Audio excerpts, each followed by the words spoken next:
Assalamualaikum warahmatullahi wabarakatuh.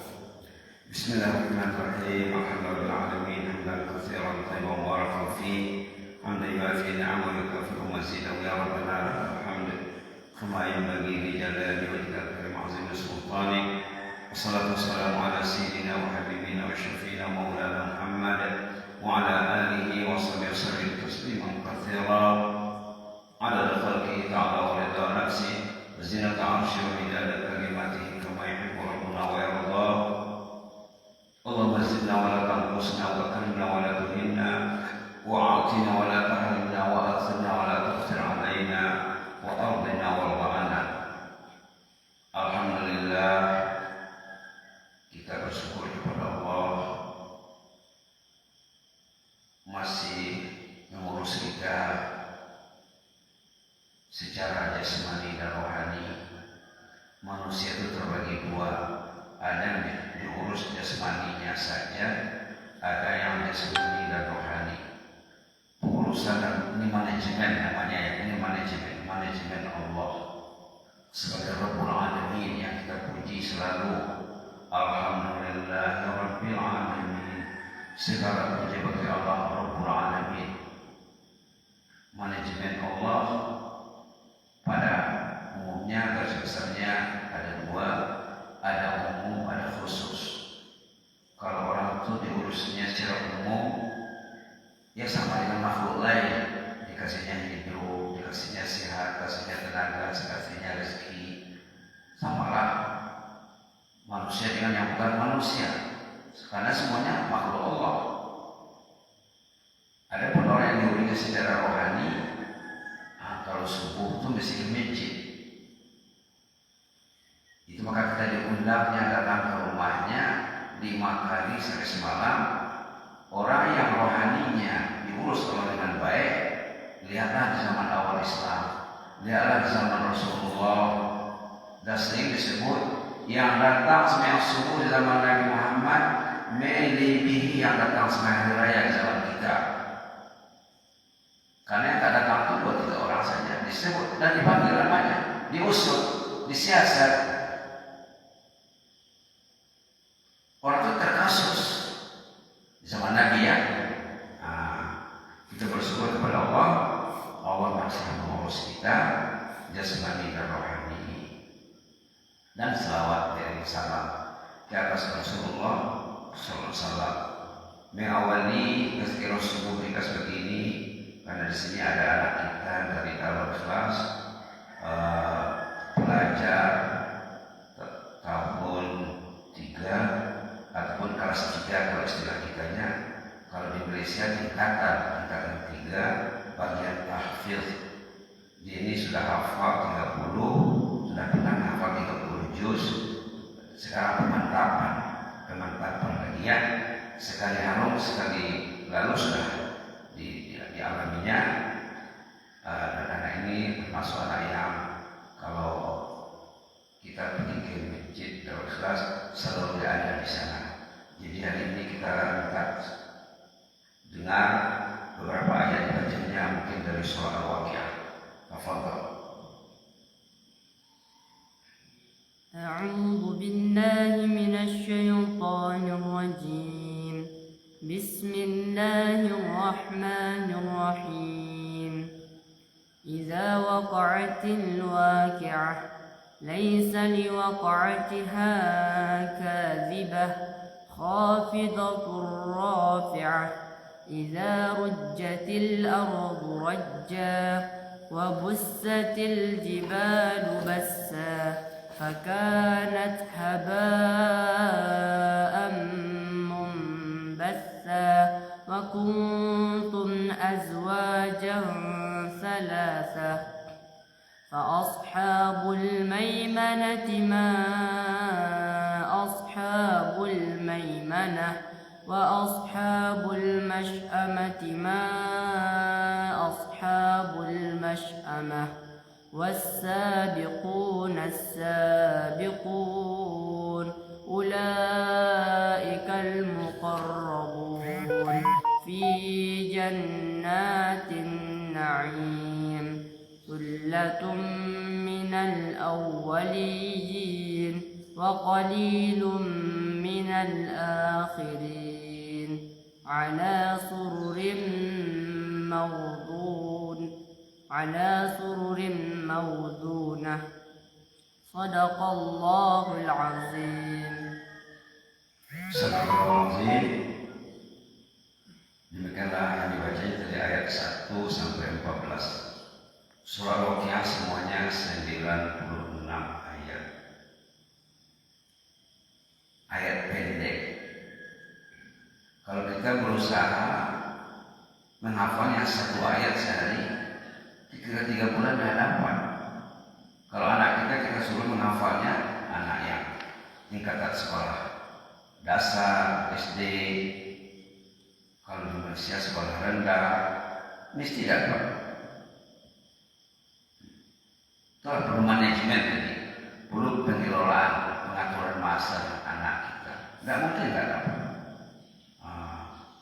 Kalau kita tambah dengan surah Al-Ikhlas 4 ayat, 96 tambah 4 dah 100. Dah 100 ayat ada di dada penghafal surah Al-Waqiah. Karena surah Al-Ikhlas memang semua orang dah dapat dari kecilnya, tidak mungkin tak tahu surah Al-Ikhlas. Kemarin kita baca hadis Nabi. Satu pagi Nabi Muhammad pernah jumpa sahabat di Masjid Nabawi. Apa kata Rasulullah SAW? Kita bacakan di hadisnya. Hadis sahih ya. Hadis sahih. Sahabat berkisah, kharaja Rasulullah wa nahnu fi suffah. Nabi Muhammad muncul di Masjid Nabawi waktu sahabat duduk di beranda masjid. Di sini ada beranda ya. Rata-rata setiap ada beranda, itu suffah namanya. Sahabat bercerita, satu hari Nabi Muhammad datang ke masjid, kami sedang duduk di beranda masjid. Yang duduk di beranda itu orang yang dalam penampungan yang belum ada penginapannya, belum ada rumahnya, belum ada sahabat yang menampungnya. Lalu Rasulullah bertanya, Nabi Muhammad belajar ataupun mengajar sahabat melalui pertanyaan, ayyukum yaqduqul yawmin ila Burhan? Siapa kalian yang mau berangkat ke Burhan? Awil Ukik, ini pasar di Madinah. Pasar tradisional lah. Di Arab itu masih banyak pasar tradisional yang di sana dijual sayur, buah-buahan, bahkan binatang ternak pun dijual di sana. Ada lembu, ada kambing, ada unta dan lain-lain. Siapa yang mau berangkat di pagi hari ke pasar, kata Nabi, fayati minhu bi naqataini qaumawaini fi ghairi isin. Pulang dari pasar dia membawa 2 unta besar gemuk gratis. Kira-kira begitu maksudnya. Wala qata' rahmin, bukan ada wala qata' rahmin, tidak ada memutuskan silaturahim, bukan dicuri unta itu, bukan dirampas, bahkan gratis. Siapa yang mau pergi ke pasar pagi-pagi, pulang dari pasar membawa 2 ekor unta besar gemuk gratis. Kenapa disebut unta? Unta zaman dulu sama dengan mobil zaman sekarang. Dulu tidak ada mobil, tidak ada kereta. Kata orang Malaysia kereta ya. Mobil kata kita kereta di sana. Kereta di sini, motor di sana. Itu bahasa ya. Siapa yang mau berangkat ke pasar, pulang dari pasar membawa 2 ekor unta besar gemuk gratis. Artinya kalau bahasa sekarang, siapa yang mau pergi ke pasar, pulang ke pasar membawa 2 kereta mewah terbaru, 2 mobil mewah terbaru. Karena dilihat dari online, harga unta termahal di negara Arab yang masih menggunakan unta melebihi harga mobil termewah. Kalau kita pikir unta, kambing lagi suka kita kan, karena di daerah kita tak ada unta. Harga unta secara online dilihat di aplikasi melebihi harga mobil mewah. Patutlah dengan amanah dan enggak. Siapa mau pergi ke pasar, pulang dari pasar membawa unta gratis 2 ekor kata Rasulullah. Fakulna, sahabat merespon menjawab, ya Rasulullah, nuhibbu dzalik. Kami maulah. Nuhibbu dzalik, kami mau. Respon sahabat ya. Kita pun mau kan. Pergi ke showroom. Nah, kalau sekarang showroom ya. Mengambil mobil mewah terbaru. Nah, kata Nabi, afala yardu'an ilal masjid. Nak mendapat nilai seperti itu berangkatlah pagi ke masjid. Rugi ya berangkat ke masjid. Rugi besar. Wa ya'lam aw yaqra. Dia mengajar ataupun membaca ayat ini. 2 ayat saja dibacanya di masjid. Min kitabillah. 2 ayat kitabillah khairul lahu min naqatain. 2 ayat yang dibacanya di masjid itu lebih bagus dari 2 ekor unta besar gemuk gratis tadi. 2 ayat Bapak baca di masjid lebih mahal pada 2 mobil mewah terbaru. Rugi kalau ke masjid tak baca Quran.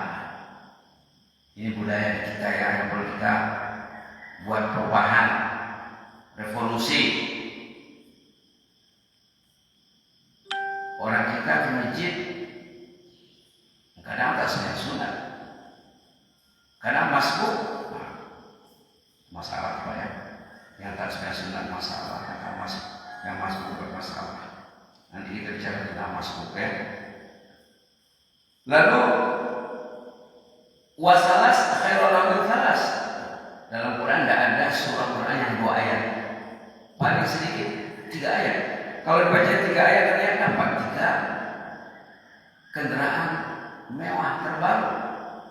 Baca Qul 4 ayat. Baca surah Al-Asr 3 ayat. Inna a'tayna 3 ayat. Iza ja'a nasrullah 3 ayat. Subhanallah. Wa arba khairul min arba. Kalau dibaca 4 ayat, surah Al-Ikhlas 4 ayat. Lebih daripada 4 ekor unta besar gemuk. Wa min a'dadihi minal ibil. Kalau dibaca surat Al-Waqiah tadi, misi 4 lah ya. Kalau biasa dibacanya dapat. Nanti kita mungkin boleh atur di sini di Masjid An-Nur. Bisa saja diatur ini sistem ini manusia yang kuat. Kenapa kita tahu? Manage waktu kamat.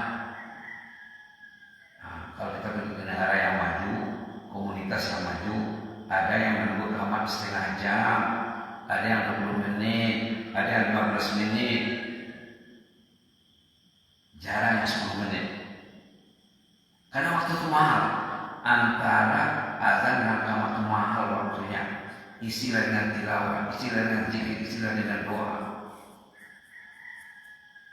Apa salahnya kita sepakat mengatakan sholat subuh di Masjid An-Nur, khususnya sesudah azan tunggu 15 menit.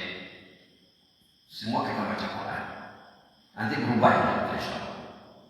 Ini yang terjadi di negara-negara tetangga, negara Arab yang maju, komunitas yang maju, dan dibilang mereka sampai setengah jam menunggu.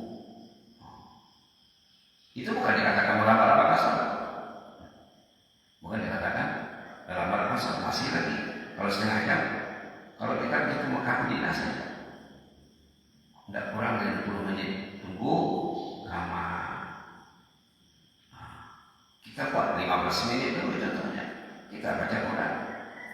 Sempat baca surah Al-Waqiah, tambah dengan surah Al-Ikhlas tadi 100. Kalau tidak, hilang 100 mobil mewah satu hari.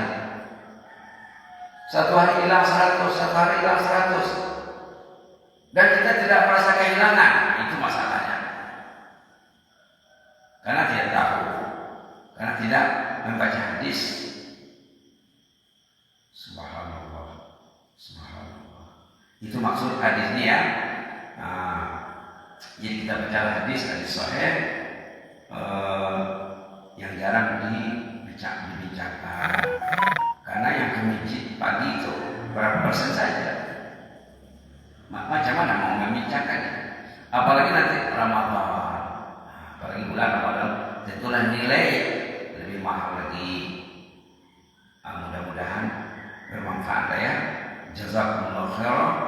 Inni kuntum fillah wa astaghfirullah. Wassalamualaikum warahmatullahi wabarakatuh.